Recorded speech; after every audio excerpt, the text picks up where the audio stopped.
Welcome to Agenda Edina, a program summarizing the actions taken at City Hall that affect you most. I'm your host, Dorothea Marty. Plans for a new Fire Station 2 are moving forward, which could serve as a catalyst for implementing the city's Southdale design guidelines in the area.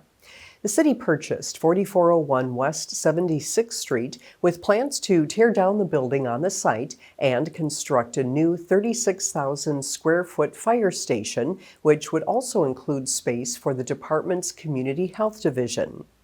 The new fire station will replace the one on York Avenue, which is too small to meet the department's future needs. The new fire station will be located on the northern third of the site. The large existing parking lot on the southern portion will be seeded and the wetland on the southwest corner restored. Future phases may include a subdivision for development opportunities, including a greenway connection to the city's park system. Important factor here is the design of that station was intended to meet the needs of our growing community. The signage in place is really meant to show people the community landmark that exists and how to get help when they need it. So we're excited about this step in the process that moves us towards the construction and a new fire station 2 for the community. Earlier this month, the City Council approved a site plan for the project with variances for additional signs, a shorter first-floor building height, and less first-floor transparency facing the public realm. The Council also approved an ordinance amendment to allow publicly owned and operated civic and cultural institutions in the planned industrial district where the property is located. The new Fire Station 2 is expected to open in late 2025. Do you own a home built in 1924 or earlier? If so, it could be recognized by the city next year for its historical significance. The Heritage Preservation Commission has developed a Century Homes program to promote the preservation of homes in Edina and celebrate the history of older homes.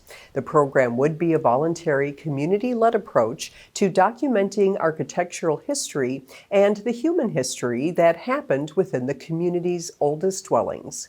Century Homes is a program that other cities do. We're bringing it to our town so that people who live in houses that are 100 years old or more can tell the quirky stories of who lived there or why this addition was put on, whatever it might be.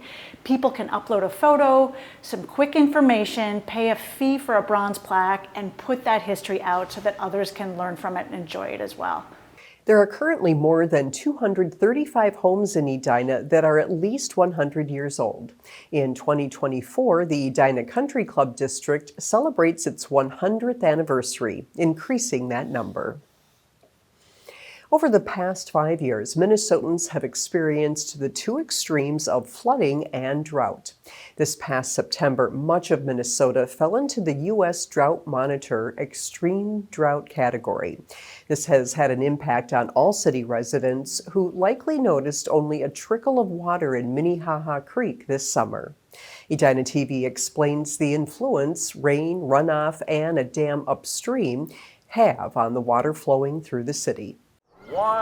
In mid-June, the Edina Community Foundation found just enough water in Minnehaha Creek to complete the annual Lucky Duck race. Nice work to all of you.